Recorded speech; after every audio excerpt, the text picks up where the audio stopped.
Thank you, everyone. Another year here, so happy. So, yeah, my name is Eduardo. I'm also known as Postva, which is way shorter, way easier to remember. On Twitter and GitHub, I post some memes sometimes. They are good or bad, depends of the person. I'm a front-end developer, so as a freelance, and I also spend majority of my time doing open source, and lately for almost a year now on Vue-router, gradually going up.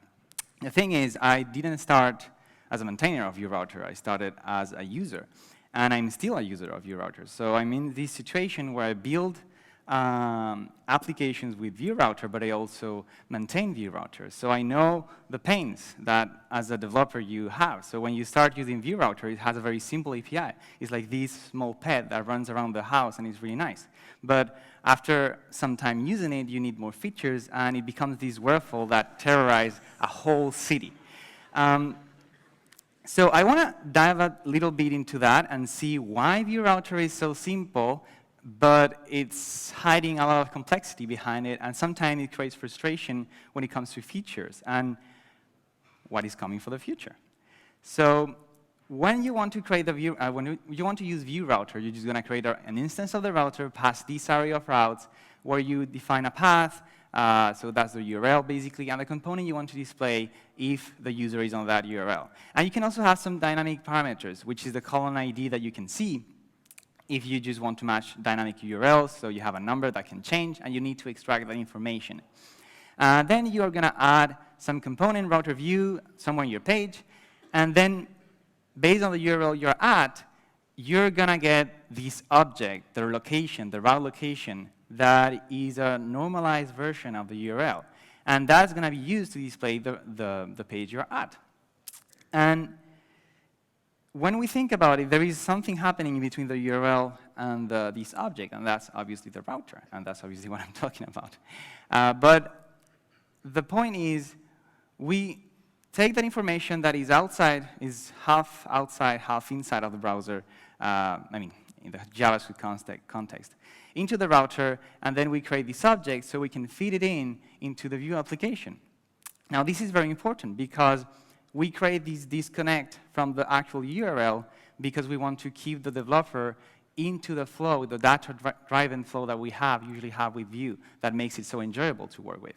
So as a user, I'm happy I have this object. I can use it very easily.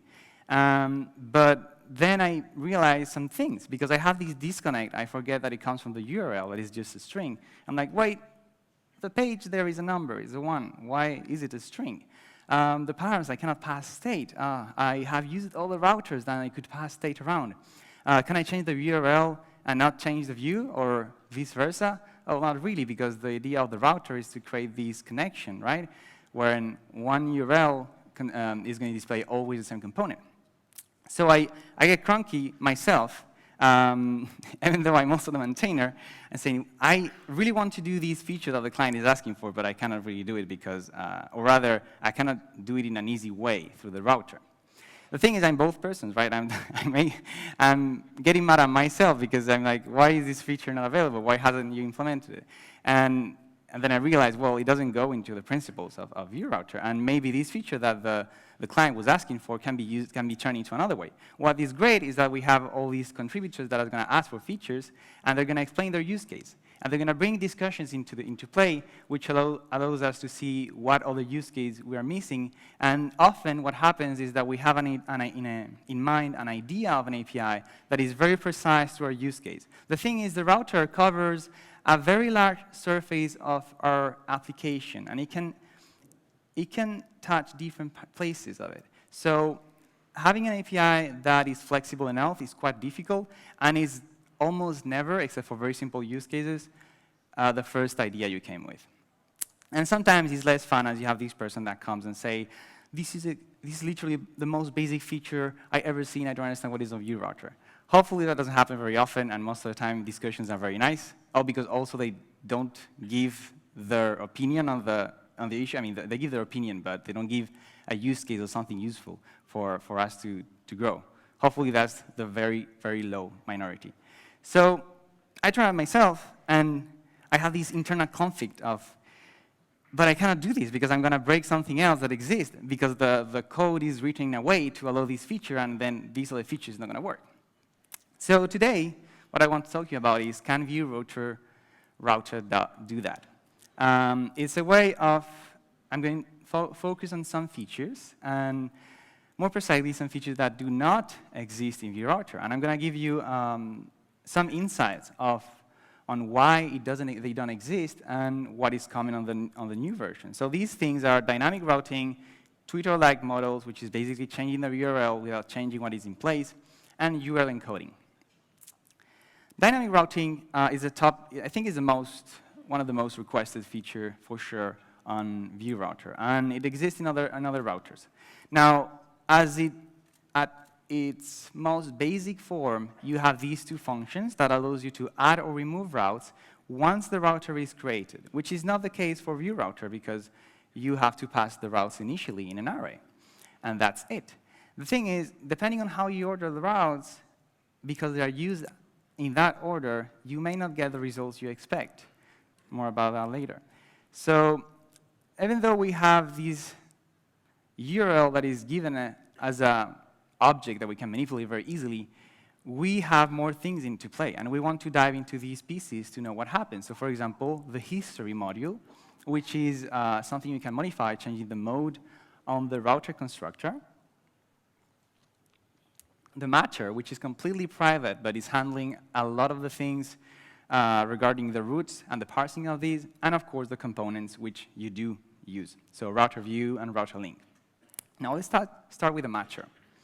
So the matcher, in part, is that section of the router that transforms a URL, a string that comes from the address bar into this object that contains the params. So we extract information from the URL so you can use it easily.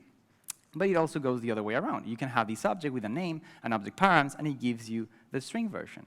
And to be more precise, it's just a normalization of a raw location. So we just have different kind of location expressed in different ways, but they all give the same normalized location.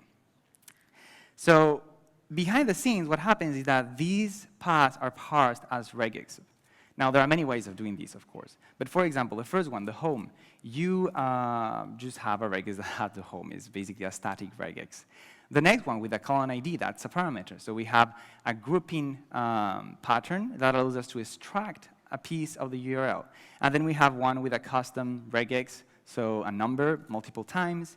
And the last one is just movie/new, the static URL. Now, on Vuerouter, currently, if we are on movies new, what happens, and if we define the routes in this order, we're going to go to the first one and see, OK, the regex doesn't match, onto the next one. And the next one is movie/ID. Now, ID can be anything. So that one is going to match. And the router is going to stop there. More exactly, the matcher is going to stop there. But the one we wanted to match is the last one, the movies new.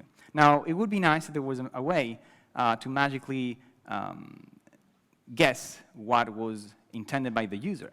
Now, there is no magic, of course, in computer science. It's all numbers. But the idea is, what if your router could sort these routes for you, so you don't have to do it? And these would enable dynamic routing in its own way.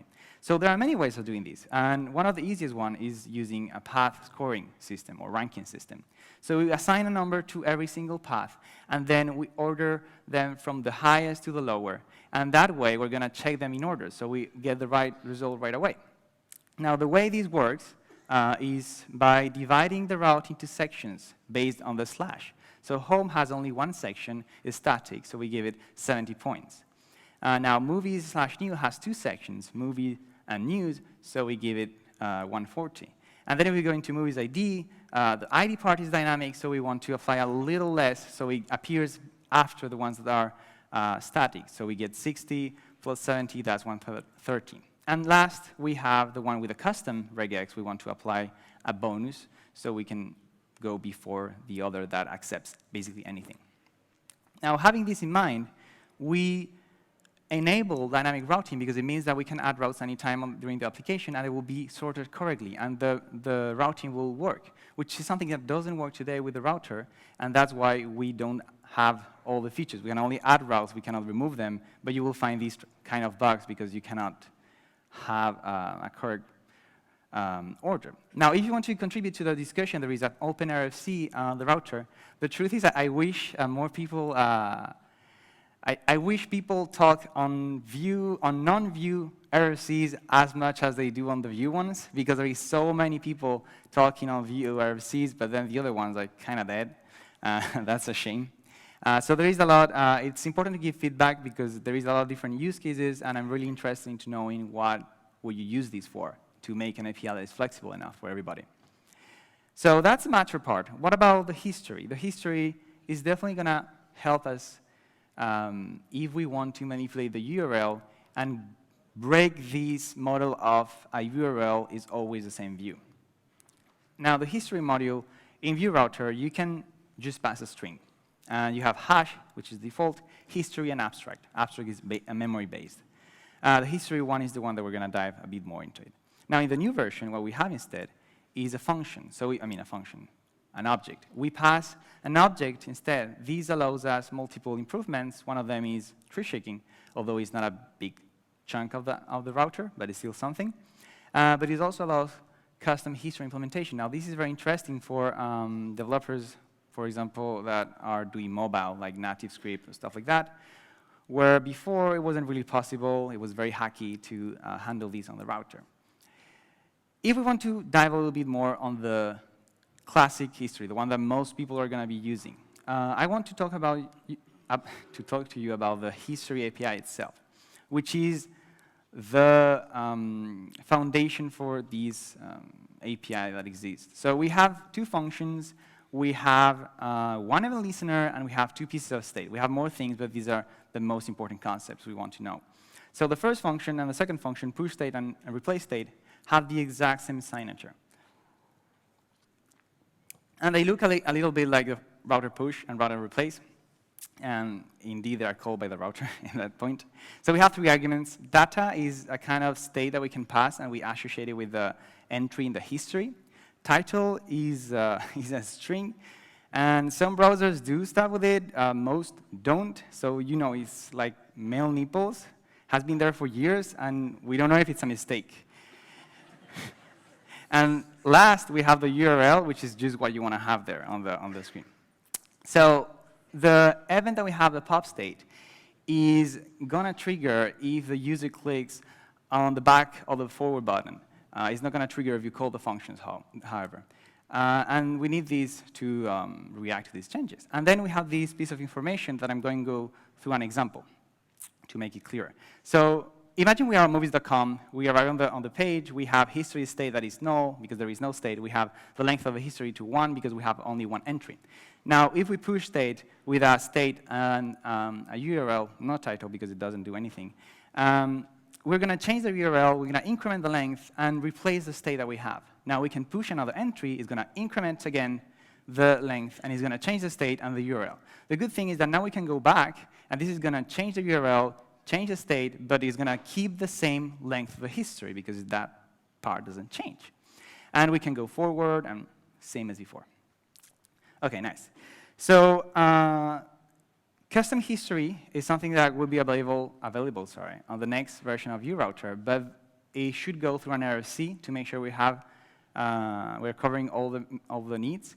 And nobody has done it yet, so if you're interested into these, please reach out because I don't build mobile applications, so I'm interested into making these flexible enough. OK, so we know how we get these. We don't know yet how we get there. We know just a little bit, the params. So if we want to know how we get there, we need to understand a little bit about the URL. Now, if you want to understand the URL and everything about it, you can read the spec, which is 60,000 words. It's basically a book.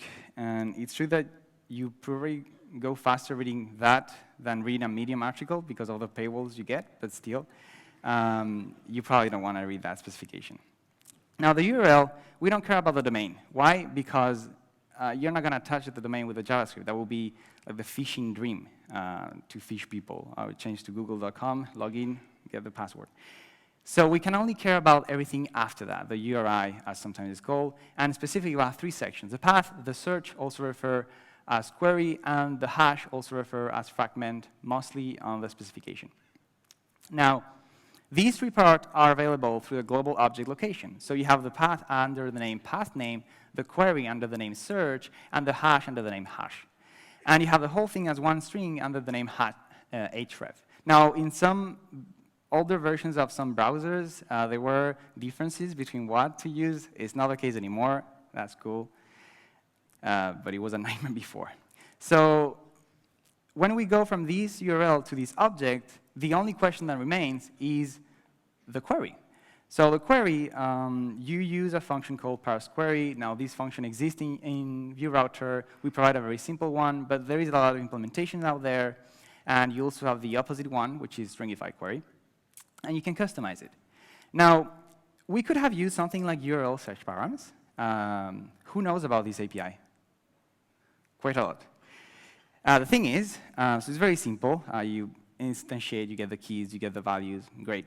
The thing is, you have our friends here. Internet Explorer doesn't support at all, like nothing. And Safari has bugs. So if you want to use this API reliably, you need a polyfill. So is this standard that needs a polyfill in order to be used? So instead of using it, you build your libraries. So that's the same story at Web Components, I'm sorry. And that's what we do with URL search params. We throw it down the bin, and we implement our own version.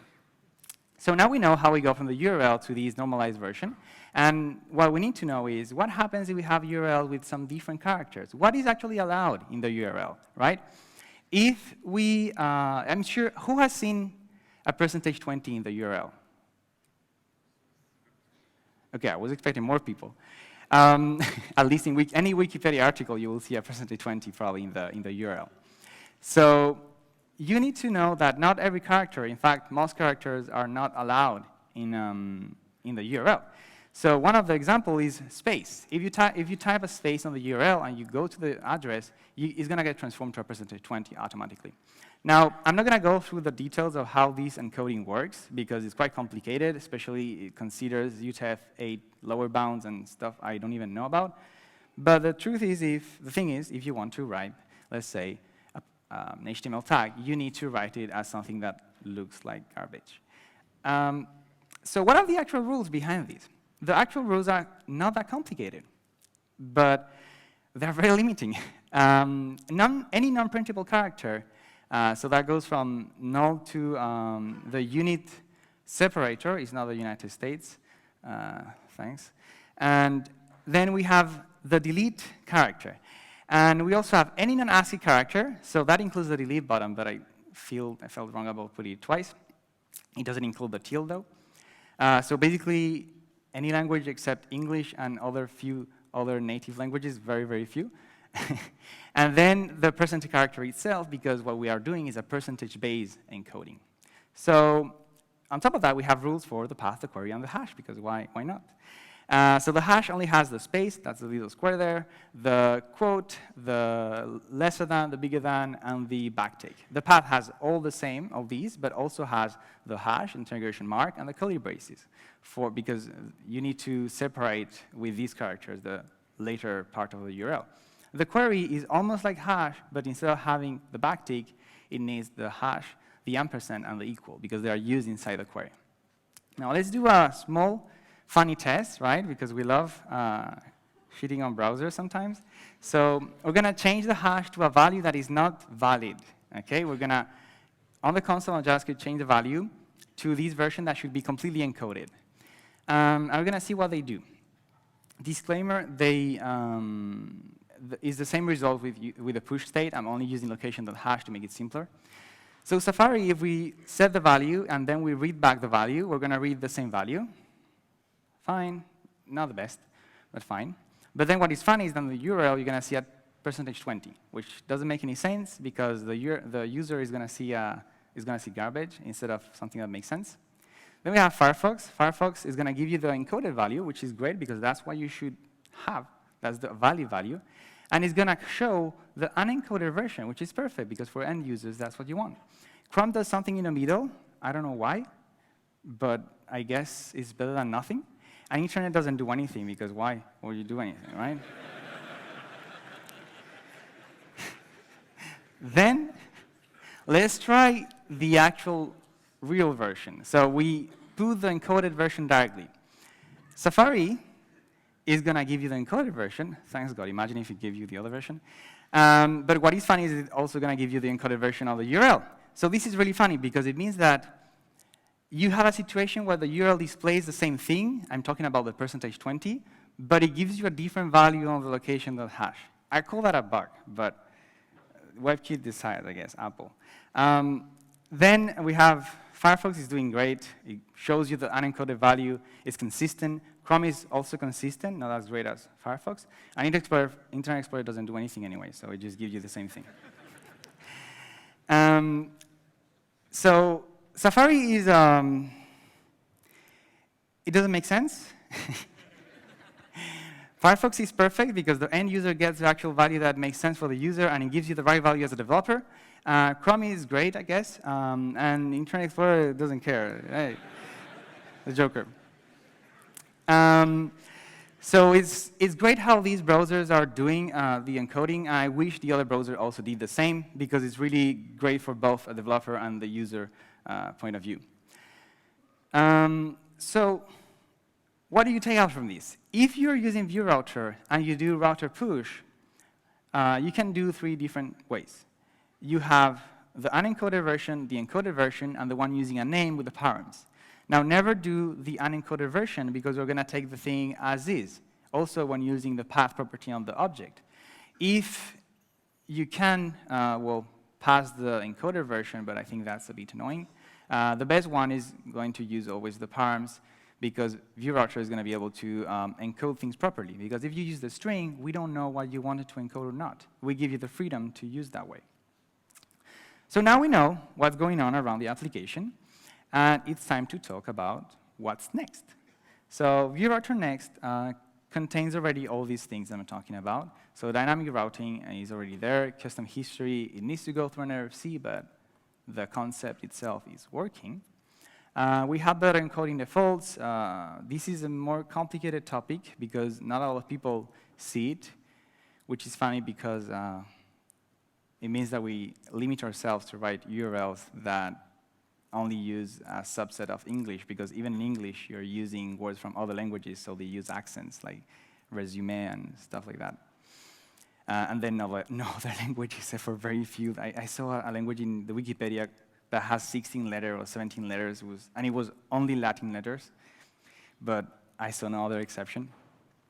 We're going to have also some composition API, which means that we're going to see things for the link, we're going to see things for the navigation guards, and more on. We have navigation direction. That's something really cool. I don't have an example to show you, and I don't have a live demo. But basically, we can know if the user is going backward or forward, depending on the button it presses. It has a few caveats. It means that there are very specific scenarios where it's impossible to know, but most of the time we get it right. And when we don't know, we know that we didn't know. So we guess it right. We have better TypeScript support. I don't think there is that much to improve on Vuerouter side for these, but because the code base is written in TypeScript, obviously the support for TypeScript is going to get better as well. Because of these, we can say that Vuerouter Next is also easier to contribute. And also, another thing that we're going to improve a lot and we need to care more is the documentation. Vuerouter, at the end, is quite low level when you think about it. So it's normal for some of the things not to be clear. And I think we really need this cookbook on the Vuerouter, and I already have some people, Maria Lamardo offered herself to help out with accessibility, for example. And there are so many other things, for example, Twitter models as well is something that we can implement ourselves by using the history API to get out of these data-driven UI for a moment and get a better user experience. But we need to do it, right? We need to know how to do it. And despite all these features, the old Vuerouter was 9 kilobytes, but the new one is 7.8. It's not crazy, I know. Every day people are showing, Evan is showing like 3 times faster. I'm showing it here, 25%. It's like, well, what is this? The thing is, it's still smaller. That's great. But it's also shipping way more. There is way more. And because everything is modular, we can also find a way to provide linear builds that have a very simple matcher that conveys that is convenient for most people, and we can probably go under 5 kilobytes using that strategy. And as of today, Vuerouter Next code base is public, so I invite you to give it a look if you have feedback. The thing is, today is Friday, so I didn't publish the version. Also, I had bugs because of the internet probably, so I will publish a version next week or the weekend. But you can already check the code base and help around if you want. I want to say also thank you to my sponsors, so Vue Mastery, Vuetify, and all my patrons. Thank you a lot. Come say hi if you see me around. That will make me happy. And I hope you're also as excited as I am for the new router, and that today you learned something, or at least it was fun for you. Thank you.